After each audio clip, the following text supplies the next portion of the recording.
আমি দেবু চ্যাটার্জি, ইস্টবেঙ্গল লাভার্সে প্রথমবার আজকে আসলাম। প্রশান্তদা রোজই আসছে, আপনাদের সুন্দর সুন্দরভাবে আমাদের ইস্টবেঙ্গল সম্বন্ধে বিশ্লেষণ করছে, খেলা সম্বন্ধে বলছে। তো আজকে আমি একটু আজকের খেলা নিয়ে একটু কথা বলি।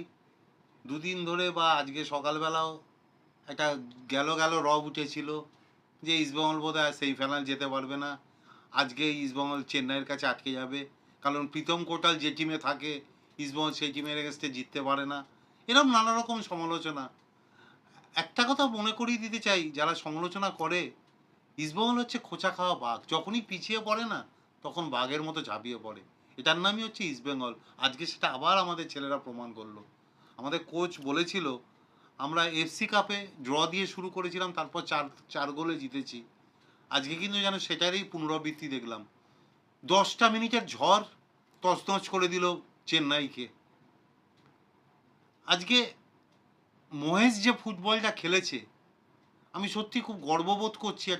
আমি একজন ইন্ডিয়ান প্লেয়ার হিসাবে, অনেক বিদেশি প্লেয়ার আজকে মাঠে ছিল, কিন্তু মহেশের খেলা দেখে মনে হয়েছে এই মুহূর্তে ভারতবর্ষের শ্রেষ্ঠ বল প্লেয়ার যদি কেউ থাকে সেটা হচ্ছে মহেশ।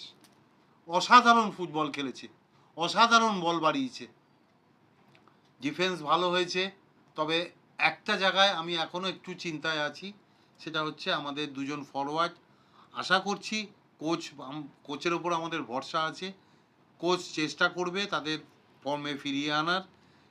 আজকে আমাদের জাপানি প্লেয়ার একটা ভালো শট রেখেছিল, যদিও সেটা বারে লাগে। ঠাকুরের কাছে প্রার্থনা করব এরা দুজন তাড়াতাড়ি একটু ফর্মে ফিরুক এবং মোহনবাগানের সাথে খেলায় আমরা ড্র করে নয় জিতেই যেন মাঠটা ছাড়তে পারি। জয় ইস্ট বেঙ্গল।